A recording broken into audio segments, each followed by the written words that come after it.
Praise the lord అండి. బాగున్నారా? కృపాసత్య సంపూర్ణైనటువంటి యేసుక్రీస్తు వారి శ్రేష్టమైన నామంలో మీ అందరికీ కూడా హృదయపూర్వకమైన వందనాలండి.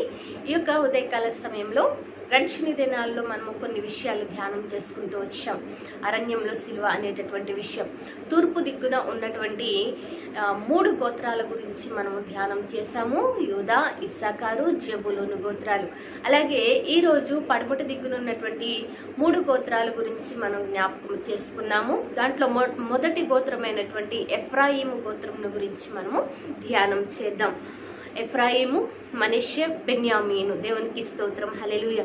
ఇదే సమయంలో లేఖన భాగంలో చూసినట్లయితే ఆదికాండ గ్రంథము 41వ అధ్యాయము 52వ వాక్యం. బాధ కలిగిన దేశమందు దేవుడు నన్ను అభివృద్ధి పొందించినని చెప్పి 2వ వానికి ఎఫ్రాయిము అను పేరు పెట్టెను. ఇక్కడ ఈ యొక్క యోసేపు భక్తుని మనము చూస్తున్నట్లయితే తానున్నటువంటి దేశంలో బాధతో తన జీవితాన్ని కొంతకాలం నడిపించినటువంటి వారిగా, ఆ బాధ కలిగినటువంటి దేశంలో తానే ఆయన్ను అభివృద్ధి చెందించినటువంటి వాడిగా ఉన్నాడు అని చెప్పి గ్రహించినటువంటి వాడే తన కుమారుని పిలిచినప్పుడల్లా కూడా దేవుణ్ణి స్తుతిస్తూ మహిమపరిచినట్లుగా ఉండాలి అని చెప్పి, మహిమపరచాలి అనేటటువంటి ఉద్దేశంతో తాను కుమారునికి ఎఫ్రాయిము అని చెప్పి కృతజ్ఞత కలిగిన వాడై పెట్టడాన్ని మనము చూస్తున్నాం. ఎఫ్రాయిము అంటే ఫలము లేక అభివృద్ధి అన్న మాటను మనం చూస్తాం. యోసేపు అంటే ఫలించడి కొమ్మ అనుకున్నాం కదండి. మరొక విధంగా ఆలోచన చేసినట్లయితే ఈ యొక్క ఎఫ్రాయిము 2 ఫలము అని కూడా చెప్తుంటారు. ఇటు సమయంలో ఈ యొక్క ఎఫ్రాయిము గురించి దేవాది దేవుడు ఏమి వాగ్దానం చేశారు?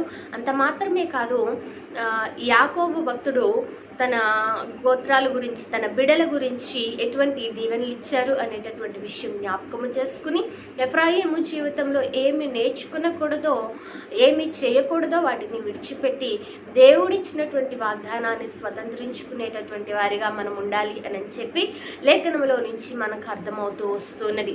ఇటు సమయంలో ఆదికాండ గ్రంథము 48వ అధ్యాయము 17 నుంచి 20 వరకు చూసినప్పుడు, యోసేపు ఎఫ్రాయిము తల మీద తన తండ్రి కుడి చేయి పెట్టుట చూచినప్పుడు అది అతనికి ఇష్టము కాకపోయేను గనక అతడు మనష్షే తల మీద పెట్టవలనని తన తండ్రి చెయ్యి ఎఫ్రాయిము తల మీద నుండి ఎత్తి, నా తండ్రి, అట్లు కాదు, ఇతడే పెద్దవాడు, నీ చెయ్యి ఇతని మీద పెట్టుమని చెప్పు. అయినను తండ్రి ఒప్పక, అది నాకు తెలియను, నా కుమారుడా, అది నాకు తెలియను, ఇతడు ఒక సమూహమై గొప్పవాడవును, కానీ ఇతని తమ్ముడు ఇతని కంటే గొప్పవాడవును. ఆయన సంతానము జనముల సమూహమగునని చెప్పెను. ఆ దినమందు అతడు వారిని దీవించి, ఎఫ్రాయిము మనష్షే వలె దేవుడు నిన్ను దీవించును అని చెప్పి ఇజ్రాయేలు జనాంగం పలుకుతారు అనేటటువంటి విషయాన్ని లేఖనంలో మనము చూస్తూ వస్తున్నాం. అంటే ఈ యొక్క యోసేపు తన యొక్క కుమారులు కరువు సంభవించిన తర్వాత కరువు సంభవించడానికి ముందు పుట్టినటువంటి 2 కుమారులను ఆ తండ్రి దగ్గరకు తీసుకువెళ్ళినటువంటి సందర్భాన్ని మనము చూస్తూ వస్తున్నాం. అయితే ఆ సమయంలో తండ్రి చిన్నవాని మీద కుడి చెయ్యి, పెద్దవాని మీద ఎడమ చెయ్యి పెట్టి దీవిస్తున్నప్పుడు యోసేపు, అయ్యా పెద్దవాడు మనష్షే, చిన్నవాడు ఎఫ్రాయిము, నువ్వు రివర్స్లో దీవిస్తున్నావు అని చెప్పంటే అది నాకు తెలుసు అని చెప్పటాన్ని, అంత మాత్రమే కాదు, ఎఫ్రాయిము గొప్ప సమూహం అవుతాడని, అలాగే పెద్దవాడైనటువంటి మనష్షే ఇంకా ఎక్కువ ఆశీర్వదించబడతాడు అని చెప్పి ఈ లేఖనంలో మనము చూడగలుగుతూ వస్తున్నాం. ఇక్కడ కలిగినటువంటి గొప్ప కార్యము ఏంటంటే, యాకోబు భక్తుడు ఎఫ్రాయిముకు గొప్ప ఆశీర్వాదాన్ని, జ్యేష్ఠత్వాన్ని ఇవ్వటాన్ని మనము చూస్తున్నాం. అందుకనే దేవాది దేవుడు కూడా ఈ యొక్క వ్యక్తిని గురించి, ఎఫ్రాయిమును గురించి పలికినటువంటి మాట ఏంటంటే, ఎఫ్రాయిము నా జ్యేష్ఠ కుమారుడు కాదా? ఇర్మియా గ్రంథము 31వ అధ్యాయము 9లో మనము చూస్తే, వారు ఏడ్చుచూ వచ్చెదరు, నన్ను ప్రార్థించగా నేను వారిని నడిపింతును, వారు తొట్టిల్లకుండా చక్కగా పోవు బాటను నీలకాలుయకు వారిని నడిపింతును. ఇశ్రాయేలునకు నేను తండ్రిని కాదా? ఎఫ్రాయిము నా జ్యేష్ఠ కుమారుడు కాదా అనటాన్ని మనం చూస్తూ వస్తున్నాం. దేవునికి స్తోత్రం, హల్లెలూయా. కాబట్టి ఇటు సమయంలో ఆలోచన చేయవలసిన విషయం ఏంటంటే, దేవుడు తన జ్యేష్ఠ కుమారునిగా ఆధిక్యతను ఇవ్వటాన్ని చూస్తున్నాం. ఆ పై భాగంలో మనము చూసినట్లయితే అంత మాత్రమే కాదు, ఆయన అంటున్నారు ఇర్మియా గ్రంథము 31వ అధ్యాయం 20వ వాక్యంలో, ఎఫ్రాయిము నాకు ఇష్టమైన కుమారుడా, నా ముద్దు బిడ్డ, నేను అతనికి విరోధముగా మాటలాడినప్పుడల్లా అతని జ్ఞాపకము నన్ను విడువకున్నది, అతని గూర్చి నా కడుపులో చాలా వేదన ఉన్నది, తప్పక నేను అతన్ని కనికరింతును, ఇదే యెహోవా వాక్కు. ఈ యొక్క వ్యక్తిని అంటున్నారు కదా, అయినా ముద్దు బిడ్డ అంటున్నాడు. అంత మాత్రమే కాదు, నాకు ఇష్టమైన కుమారుడు అనటాన్ని మనం చూస్తూ వస్తున్నాం. అంత మాత్రమే కాదు, నా జ్యేష్ఠ కుమారుడు అంటున్నాడు. ఇన్ని ఆధిక్యతలు కలిగి ఎంతగానో ఆశీర్వదించబడినటువంటి ఈ వ్యక్తి స్థిరపరచబడినటువంటి తర్వాత ఆయన దేవునికి విరోధముగా కొన్ని కార్యాలను చేయడాన్ని లేఖనంలో మనం పరిశీలన చేయవచ్చు.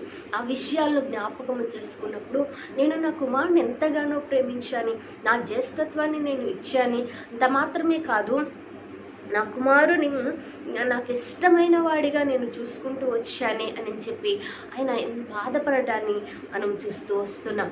అయితే ఎప్పుడు ఆ కార్యాలు, దేవుడు చేసినటువంటి వాగ్దానం తన యొక్క జీవితంలో మరలా నెరవేర్చబడుతుందో అనేటటువంటి విషయం ఇందాక చదవబడినటువంటి లేఖనంలో మనం చూసాం. ఏంటండి, వారు ఏడ్చుచూ వచ్చెదరు, వారు నన్ను ప్రార్థించగా నేను వారిని నడిపింతును, తొట్రెళ్లకుండా చక్కగా పోవు బాటను, నేల కాలువల యొద్ద వారిని నడిపింతును అన్న మాటను మనం చూస్తూ వస్తున్నాం. కాబట్టి ఎప్పుడైతే గ్రహించుకుని, అందుకనే ఇన్ని కార్యాలు చేస్తూ వస్తున్నప్పటికీ కూడా దేవుడు ఇర్మియా గ్రంథము 31వ అధ్యాయంలోనే సెలవిస్తున్నటువంటి మాట ఏంటంటే, శాశ్వతమైనటువంటి ప్రేమతో నేను నిన్ను ప్రేమించుచున్నాను, విడువక నీ ఎడల కృప చూపుచున్నాను అని చెప్పటాన్ని మనం చూస్తున్నాం.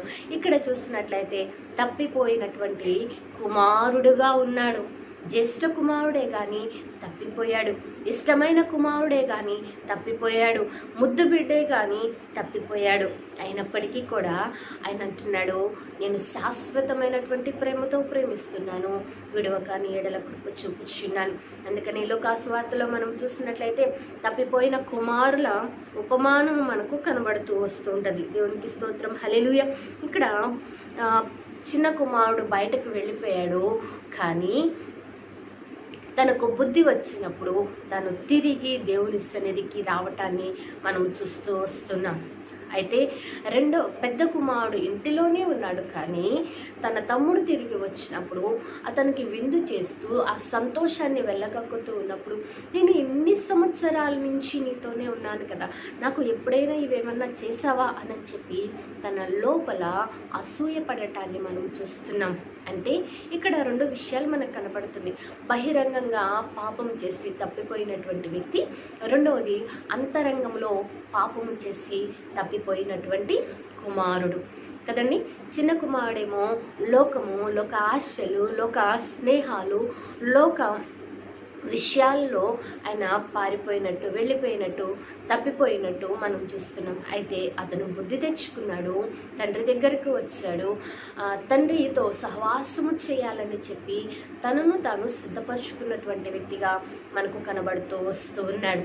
అందుకని శాశ్వతమైనటువంటి ప్రేమతో నేను నిన్ను ప్రేమించుచున్నాను అని చెప్పి దేవాది దేవుడు చెప్పటాన్ని మనం చూస్తున్నాం. అంత మాత్రమే కాదు, విడువక నీ ఎడల కృప చూపుచున్నాను.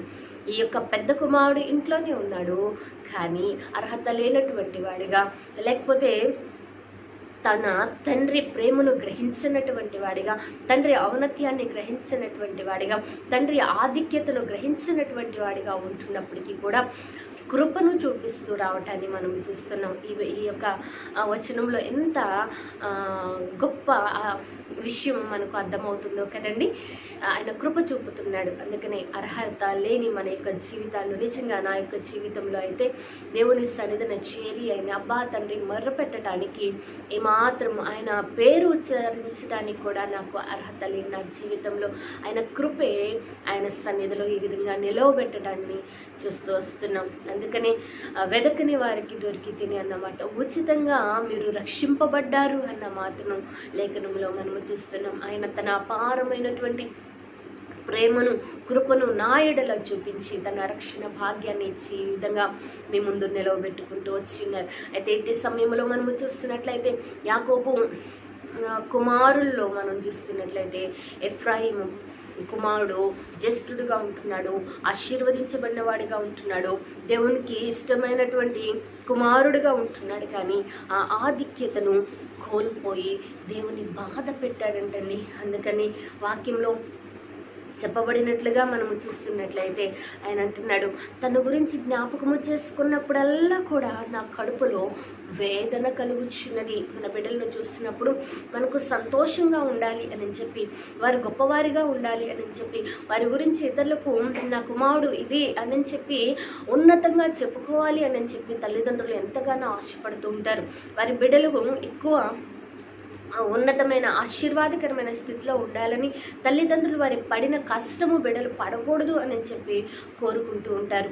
అందుకని ఇక్కడ మనము చూస్తున్నట్లయితే, నేను నీ కోసం ప్రాణం పెట్టాను, నీ కోసం నేను సమస్తము చేసి ముగించాను, కానీ నీవు నన్ను విడిచిపెట్టి, నా ఉద్దేశాన్ని విడిచిపెట్టి, నా చిత్తాన్ని విడిచిపెట్టి, నా ఆలోచనను విడిచిపెట్టి, నా యొక్క ఉన్నతమైనటువంటి ప్రణాళికను విడిచిపెట్టి నీవు నీ ఇష్టానుసారంగా జీవిస్తున్నప్పుడు అది జ్ఞాపకము చేసుకుంటున్న ప్రతిసారి కూడా నాకు వేదన కలుగుతుంది అని మాట్లాడుచుంటాన్ని మనం చూస్తూ వస్తున్నాం. ఎందుకు ఈ యొక్క వ్యక్తి ఆ విధంగా మార్చబడ్డాడు, ఏ విషయాలను బట్టి దేవాది దేవుడు వేదన చెందుతున్నారు అనేటటువంటి విషయం లేఖనములో మనం చూస్తూ వచ్చినప్పుడు మొట్టమొదటి విషయం ఏంటంటే, ఎఫ్రాయిము విగ్రహములతో కలిసిపోయెను. హోషేయ గ్రంథము 4వ అధ్యాయము 17వ వాక్యంలో మనం చూడగలుగుతూ వస్తుంటాం.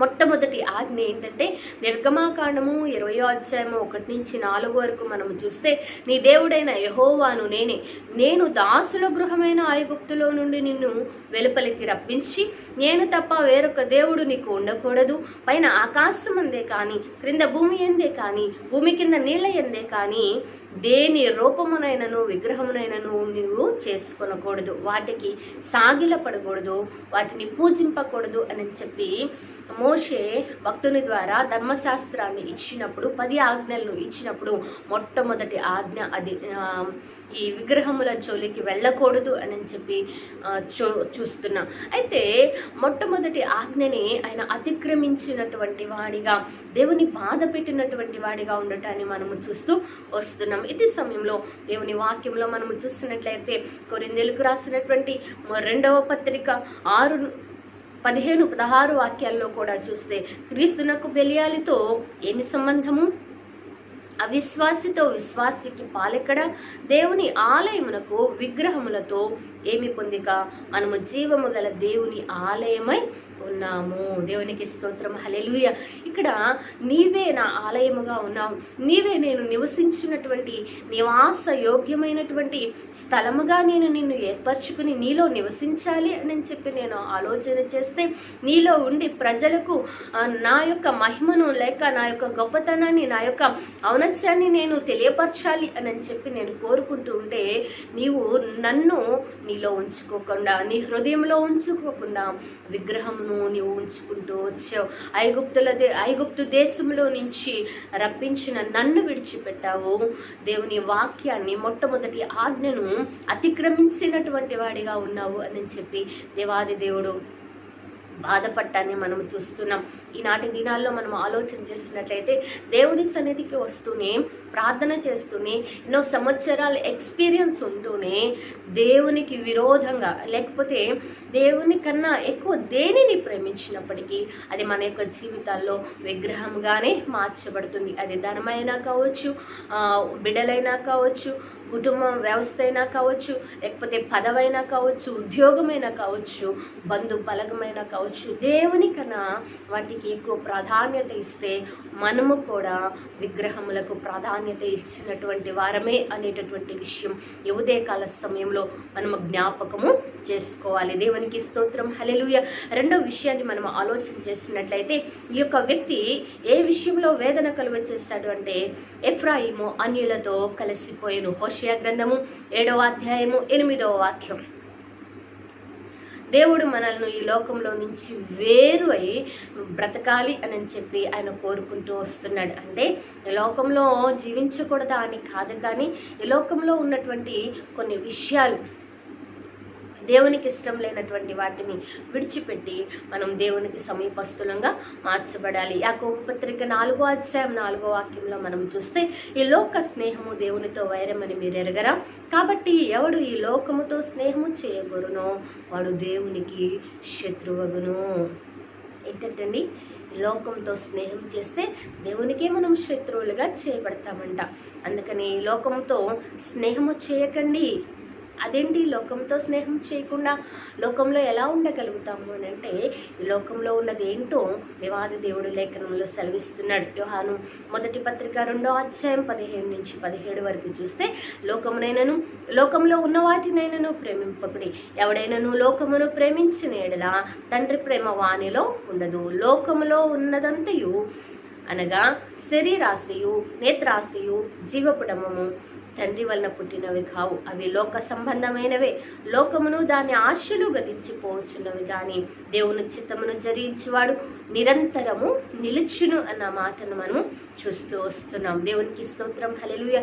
లోకంలో ఉన్నదంతా శరీరాశ అంటండి, నేత్రాశ, జీవపుడమము అని చెప్పి దేవుని వాక్యంలో సెలవిస్తుంది. లోకమునకు వేరే అంటే ఈ యొక్క ఆశలకు, తుచ్చమైనటువంటి, లేకపోతే తృణప్రాయమైనటువంటి, ఎందుకు పనికి రానటువంటివి ఈ ఆశలను విడిచిపెట్టి మనము జీవించాలి అని చెప్పి దేవాది దేవుడు కోరుకుంటున్నాడు.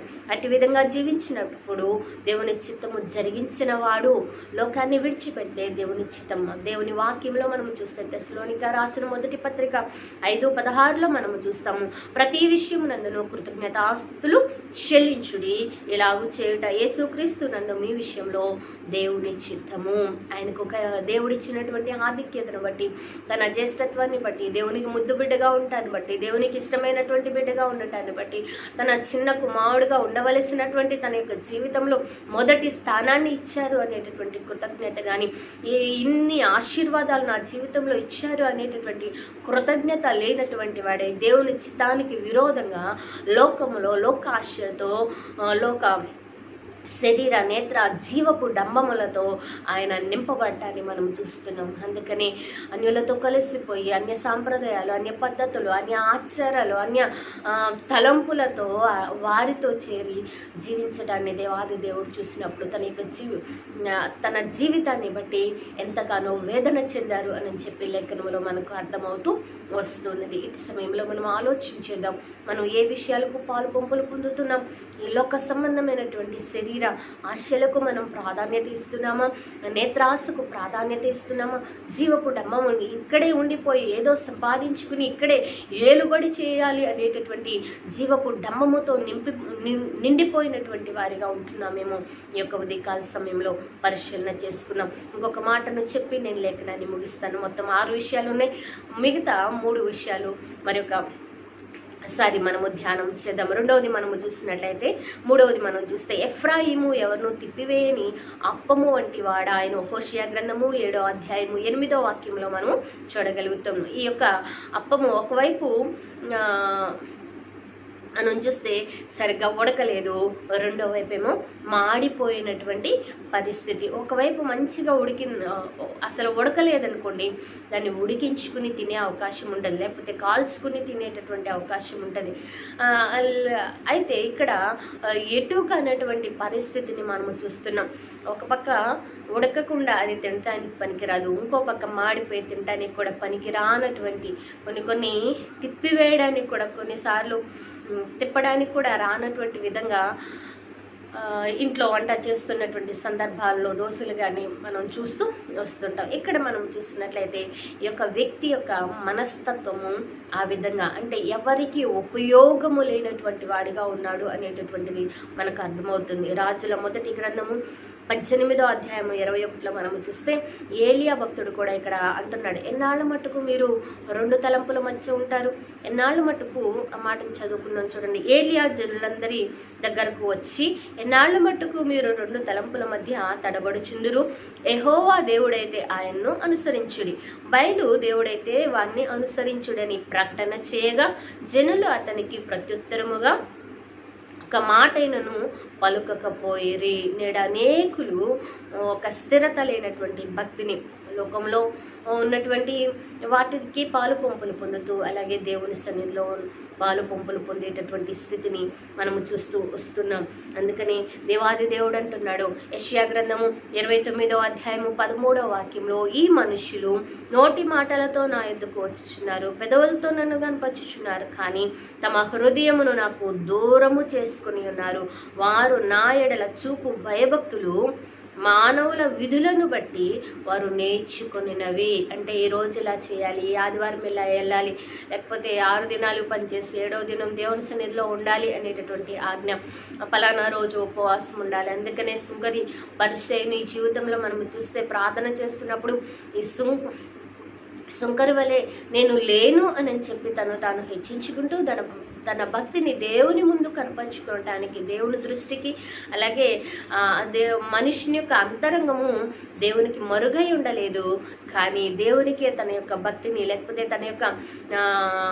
తన గురించి తాను హెచ్చించుకుని చెప్పటాన్ని లేఖనంలో మనము చూస్తూ వస్తున్నాం. కానీ సుంకరి అయితే తను తాను తగ్గించుకుని ఆకాశం వైపు తల ఎత్తడానికి కూడా ధైర్యం చాలక, పాపినైనా నన్ను కరుణించువా ప్రభు అని ప్రార్థన చేస్తూ వస్తున్నాడు. ఈ లోకంలో కూడా మనుషులు ఎలా అంటే, నేను ఎంత భక్తి చేస్తున్నాను, నేను దేవునికి ఎంత పరిచర్య చేస్తున్నాను, నేను ఎంత ఇస్తున్నాను, ఇంత ప్రార్థన చేస్తున్నాను, ఇన్ని గంటల ప్రార్థన చేస్తున్నాను, ఇన్ని గంటలు నేను వాక్యాన్ని చదువుతున్నాను, నా భక్తి ఇంత, నేను ఎంత భక్తిపరుడను అని చెప్పుకోవడానికి ఇష్టపడేటటువంటి వారిని ఈనాటి దినాల్లో మనం చూస్తున్నాం. అందుకనే దేవుని వాక్యం అంటది, రహస్యమందు చూచు తండ్రి మనకు ప్రతిఫలము ఇస్తాడు. మనం చేసేటటువంటి పనికి ప్రతిఫలం ఇవ్వవలసింది దేవాది దేవుడే వాని క్రియల చొప్పున వానికి ప్రతిఫలం ఇచ్చునని వాక్యం సెలవిస్తుండగా, అందుకని అక్కడ మనం చూసినట్లయితే సుంకరి దేవుని దయను పొందుకున్నాడు, పరిచయుడు ఈ లోకానుసారంగా ఉండటాన్ని మనము చూస్తూ వస్తున్నాం. కాబట్టి ఈ మనుషుల పారంపర్యాచారమైనటువంటి పద్ధతుల్లో కాదు, కానీ హృదయాంతరంగముల్లో నుంచి దేవుని స్తుతించాలి అని చెప్పి దేవునికి ఉపయోగము లేనటువంటి భక్తి, కృతజ్ఞత లేనటువంటి భక్తి, దేవుడు ఏమై ఉన్నాడో గ్రహించినటువంటి భక్తిని చేస్తూ వస్తాన్ని మనం చూస్తున్నాం. అందుకని మనం చూసినట్లయితే దానివల్ల ఏ ప్రయోజనము కూడా ఉండదు అని లేఖనం ద్వారా అర్థమవుతుంది. అందుకని దేవుని వాక్యంలో మనము చూస్తున్నట్లయితే తిమోతి 2వ పత్రిక 3వ అధ్యాయం 5వ వాక్యం ప్రకారము, ఈనాడు అనేకులు పైకి భక్తి గల వారి వలె కనబడి దేవుని శక్తిని ఆశ్రయించినటువంటి వారిగా, లోపల ఏంటంటే స్వప్రయోజనమును, లాభమును ఆలోచన చేసేటటువంటి వారు, దేవుని సన్నిధికి వెళ్తే నాకేంటి ప్రయోజనము అని చెప్పి ఆలోచన చేస్తూ నాకేంటి లాభం, లేకపోతే ఒక సమస్య గురించో, ఒక బాధ గురించో, కష్టం గురించో వెళ్ళి వేడుకునేటటువంటి వారిగా ఉండటాన్ని మనం చూస్తున్నాం. అది తీర్చబడిన తర్వాత ఉద్యోగం కావచ్చు, పిల్లలు కావచ్చు, వివాహాలు కావచ్చు, లేకపోతే ఆర్థిక సమస్యలు కావచ్చు, రుణ బాధలు కావచ్చు, ఇవి తీరినప్పుడు మరలా దేవుని సన్నిధిలో వారు కనబడరు. కానీ దేవుడు మన ఎడల చేసినటువంటి కార్యాన్ని, రక్షణ కార్యాన్ని ఎప్పుడైతే గ్రహిస్తారో అప్పుడు వెనుతిరగనటువంటి పరిస్థితుల్లో, దేవుని కోసము జీవించేటటువంటి పరిస్థితుల్లో ఉండేటటువంటి భక్తిలోనికి నడిపించబడతారు. ఈ లోక సంబంధమైనటువంటి విషయాలకి ఏమైనా భక్తి అయితే దానివల్ల ఏ ప్రయోజనము కూడా ఉండదు అని చెప్పే లేఖనం ద్వారా మనకు అర్థమవుతుంది. అందుకని ఇక్కడ మనము చూసినట్లయితే ఆచారపూర్వకంగా భక్తి చేయడాన్ని మనము చూస్తూ ఉన్నాం. అందుకనే ప్రకటన గ్రంథము 3వ అధ్యాయము 15-16 వాక్యాల్లో మనం చూస్తే అక్కడ చల్లగానే ఉండు, వెచ్చగానే నిలువెచ్చని స్థితిలో ఉండే దేవుని నుండి ఉమ్మివేయబడతావు అని చెప్పి లేఖనములో మనము చూస్తూ వస్తున్నాం. ఈ ఉదయకాల సమయంలో ఈ విషయాలు మనం జ్ఞాపకం చేసుకున్నాం. 3 విషయాల్లో తప్పిపోయినటువంటి స్థితిని మనము చూస్తున్నాం. ఒకటి విగ్రహముల వైపు త్రిప్పబడ్డాడని, రెండవది అన్యజనుల వైపు త్రిప్పబడ్డాడని, మూడవది మనము చూసినట్లయితే ఉపయోగము లేనటువంటి భక్తిని, అంటే త్రిప్పివేయబడినటువంటి అప్పము వలె ఉన్నాడు అనేటటువంటి మాటను మనం లేఖనంలో చూస్తాం. కాబట్టి ఈ పరిస్థితుల్లో మనం ఉండక, లోకమును లోక విషయాలను అనుసరింపక, మొట్టమొదటి దేవునికి ప్రథమ స్థానం ఇస్తూ, మూడవ విషయము ఉపయోగకరమైన లాభసాటి అయినటువంటి భక్తిని మనం చేసేటటువంటి కృపతో మనం నింపబడదాం. గొప్ప ఆధిక్యతను దేవాది దేవుడు ఈ మాటలు వీక్షిస్తున్న మనందరికీ అనుగ్రహించునుగాక. ఆమె చిన్న ప్రార్థన చేసుకుందామండి. పరిశుద్ధుడు అయిన తండ్రి, మహోన్నతుడా, సర్వాధికారి నీకు స్తోత్రాలు. ఈ ఉదయకాల సమయంలో నీ పాద సాన్నిధ్యానికి చేరి నిన్ను స్తుతించడానికి, అంత మాత్రమే కాదు నీ మాటలను మేము ధ్యానించడానికి నీవు ఇచ్చిన శ్రేష్ఠ తరుణాన్ని బట్టి నీకు వందనాలు చెల్లిస్తున్నాం. ఈ దినమంతయు నీ కృపా, నీ కాపుదల, మీ నడిపింపు మీరు మాకు అనుగ్రహించండి. అలాగే నా తండ్రి, ఇంటి సమయంలో ఈ మాటలు వీక్షిస్తున్న మా యొక్క జీవితాల్లో ఎవరు ఏ విషయంలో తప్పిపోయామో మేము సరి చేసుకోవడానికి అయా నీ ముద్దు బిడ్డగా, నీకు ఇష్టమైనటువంటి బిడ్డగా అయా మేము ఉండటానికి సహాయమును దయచేయమని ప్రార్థిస్తూ మమ్మల్ని మేము తగ్గించుకుంటూ మీ నామాన్ని హెచ్చిస్తూ యేసే ఉన్నతమైన నామమున ప్రార్థించి అడిగి వేడుకుని పొందుకునే నాము తండ్రి. ఆమేన్. ప్రైజ్ ది లార్డ్ అండి. May God bless you.